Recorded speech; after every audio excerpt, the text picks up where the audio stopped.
आज के इस वीडियो में आपको हम बताएंगे कक्षा 12 भौतिक विज्ञान जो कि फिजिक्स का ये काफी इंपॉर्टेंट क्वेश्चन। आज के इस वीडियो में आपको 5 क्वेश्चन बताने वाले हैं। अगर आप इसे पढ़ लेते हैं तो सीधा ये एग्जाम में आएगा और दो दो अंक का यानी कि 10 नंबर आपका कहीं पर भी नहीं गया है।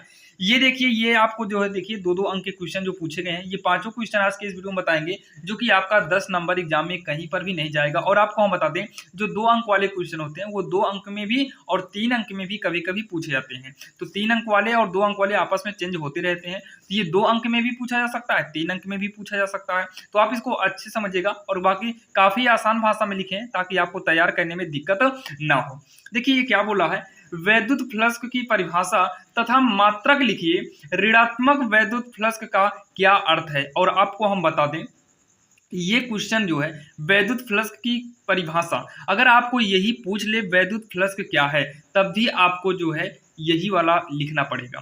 यानी कि वैद्युत फ्लक्स दिखाई दे तो आपको यही लिखना है, चाहे पूछे आपसे वैद्युत फ्लक्स का अर्थ क्या है, परिभाषा क्या है, या फिर वैद्युत फ्लक्स किसे कहते हैं, तो आपको यही वाली परिभाषा लिखनी है।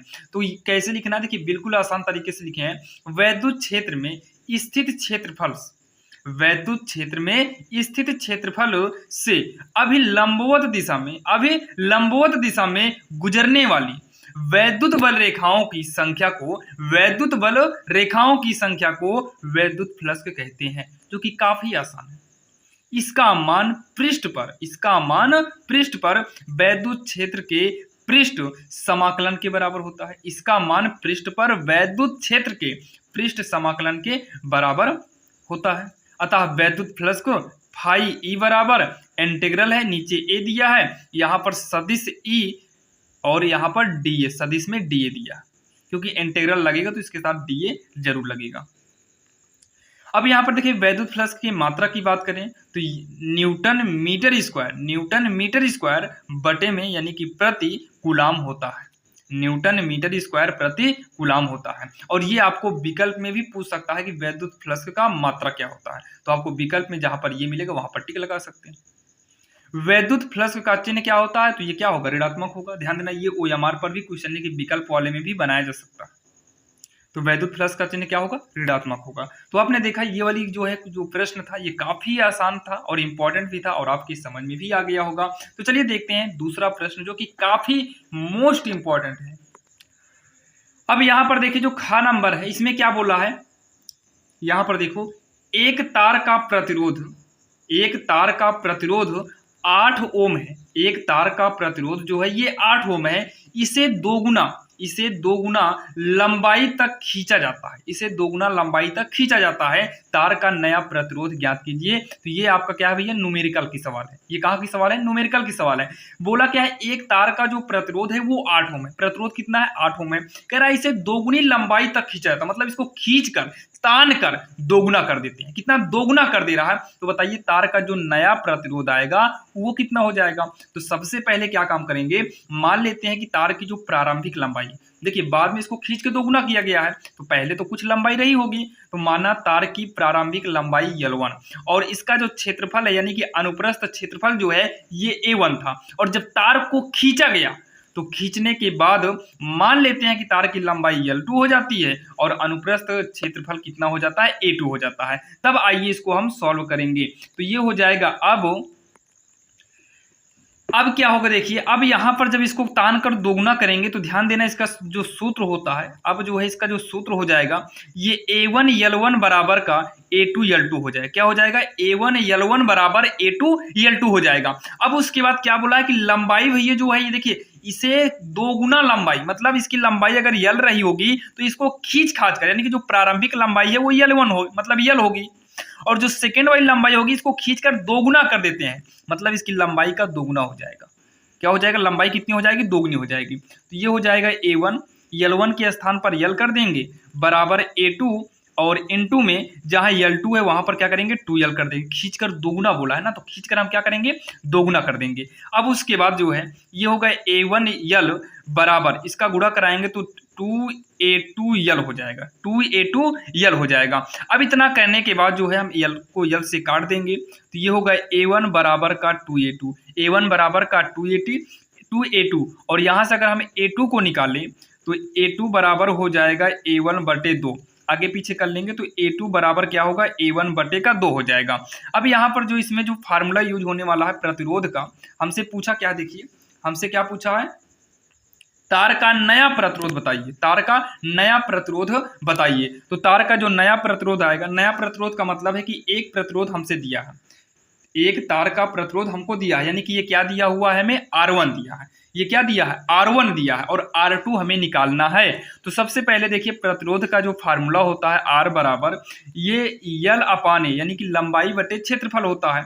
तो जबकि इसमें अगर देखिए तो R1 हमें कितना दिया है, 8 ओम दिया है, और हमें R2 बराबर क्वेश्चन मार्क निकालना है, यानी कि निकालना है। तो यहाँ पर जो हम फार्मूला यूज करेंगे वो क्या हो जाएगा, R1 बटे का R2 होगा, और यहाँ पर L1 अपान L2 गुणे A1 बटे का A2 होगा। तो यहाँ पर चलिए मान रखते हैं, तो R1 बटे का R2 करेंगे बराबर L1 L2 की बात आएगी, तो यहाँ L1 तो L ही है। अगर L2 की बात करें तो यहाँ पर आप देख सकते हैं L2 कितना है, 2L है, क्योंकि तार को खींचकर दोगुना करें हैं तो 2L हो जाएगा। अब A1 बटे A2 आ गया, तो A1 क्या हो जाएगा, यहाँ पर आप देख सकते हैं, यहाँ पर आप देखिए ना, चाहो तो A2 का मान रखो या फिर A1 का मान, तो A1 के स्थान पर हम 2A2 कर देते हैं, A1 के स्थान पर 2A2 कर देते हैं, तो यहाँ पर 2A2 हो जाएगा, और बटे में क्या होगा, A2। तो A2 से A2 को काट दो, L से L को काट दो, अच्छा 2 से 2 भी कट जाएगा, तो आप कहेंगे हाँ 2 से 2 को भी काट देंगे, 2 से 2 को भी थोड़ा यहाँ, हाँ A1 कितना हो गया था, 2A2 हो गया था, हाँ सही है, यहाँ पर इतना नहीं थोड़ा यहाँ मिस्टेक हो गया भैया, फार्मूला A2 अपान A1 होता है, तो A2 अपान A1 होगा, तो A2 ऊपर रहेगा, A1 के स्थान पर 2A1 करेंगे, थोड़ा सा मिस्टेक है, तो L कटेगा, A2 कटेगा, यहाँ A2 अपान A1 होगा। तो यहाँ पर जो है 2 दूनी 4 बचेगा, ये 2 नहीं कटा है दोनों, तो R1 बटे में R2 बराबर 1 अपान 2 दूनी कितना हो जाएगा, 4 हो जाएगा। जबकि R1 की बात करें तो R1 कितना है, 8 है, तो ये 8 बटे R2 होगा, 1 बटे 4 करेंगे, R2 का नाम R2 होगा, और 4 8 कितना हो जाएगा, 32।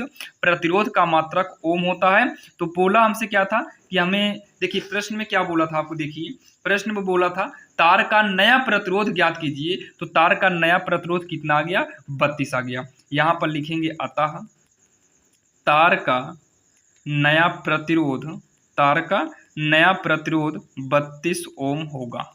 यही इसका जो है फाइनली आंसर हो गया, जो कि काफ़ी आसान था, आपके समझ में आया होगा। ये थोड़ा सा जो है फार्मूला इसमें था, बाकी इसमें कुछ करना नहीं था, बाकी कैलकुलेशन यानी कि जोड़ घटाना गुणा भाग ही हमारा था। तो आशा करता हूँ ये दूसरी नंबर जो है, ये जो न्यूमेरिकल की सवाल थी, ये आपके समझ में आ गई होगी। तो चलिए देखते हैं तीसरा नंबर, जो कि काफ़ी इंपॉर्टेंट क्वेश्चन है। अब यहाँ पर देखिए जो तीसरा नंबर क्वेश्चन आपके सामने है, ये काफी इंपॉर्टेंट और आपको कंफर्म कहने की ये बोर्ड एग्जाम में इस बार पूछा जाएगा। आप इसको पढ़कर जाइएगा ताकि एग्जाम में दिक्कत ना हो। किसी कुंडली का स्वप्रेरकत्व उसके फेरों की संख्या पर किस प्रकार निर्भर करता है। मतलब उसके फेरों की संख्या, जो उसकी कुंडली होती है जो घूमता है, उसकी फेरों की संख्या पर किस प्रकार निर्भर हो करता है, ये बताना है। जो कि ये आपका फार्मूला भी है, तो पूछे जाने के चांसेस ज्यादा होते हैं। वही थ्योरी आपसे ज्यादा पूछी जाती है, इसमें जो है फार्मूला होता है। बोला है किसी समतल कुंडली का स्वप्रेरकत्व L बराबर μ0 पाई n स्क्वायर, n का मतलब होता है फेरों की संख्या, r यानी कि इसका त्रिज्या हो गया, बटे में 2। अतः स्पष्ट है L प्रोपोर्शनल n स्क्वायर, ये क्या है, प्रोपोर्शनल है, L प्रोपोर्शनल n यानी कि फेरों की संख्या स्क्वायर।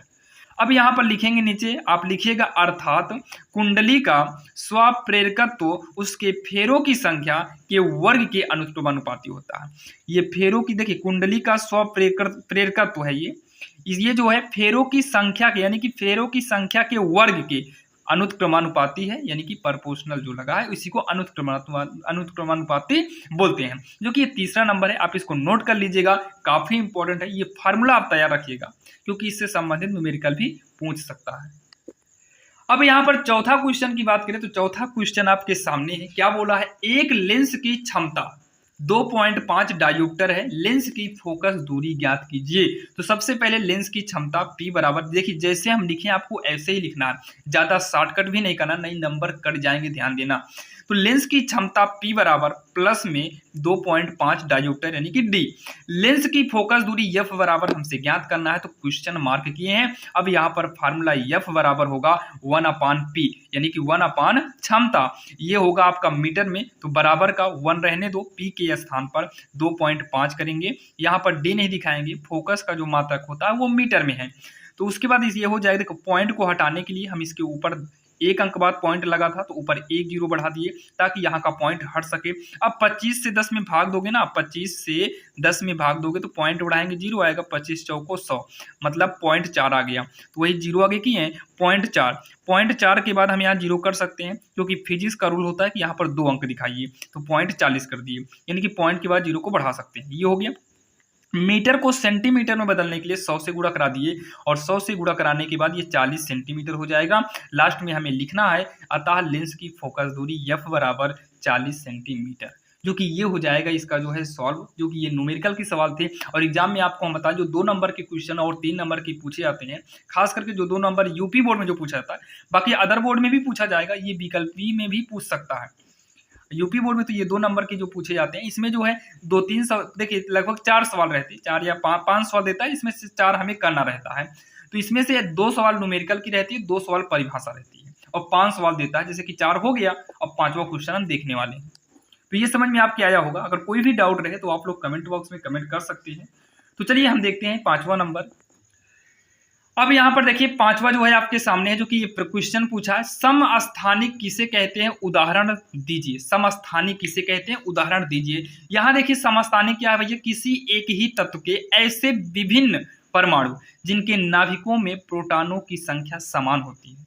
प्रोटॉनों की संख्या समान होती है परंतु न्यूट्रॉनों की संख्या समान नहीं होती है, भिन्न होती है, उसे समस्थानिक कहते हैं। जैसे 1H1 1H2 1H3 ये किसके समस्थानिक है, हाइड्रोजन के समस्थानिक हैं। वैसे ही आपको जो है समस्थानिक का मतलब नीचे का सेम होना चाहिए, परमाणु मतलब परमाणु समान होगा, और लेकिन प्रोटॉन की संख्या जो है समान रहेगी, लेकिन न्यूट्रॉनों की संख्या जो है वो कम ज्यादा रहेगी।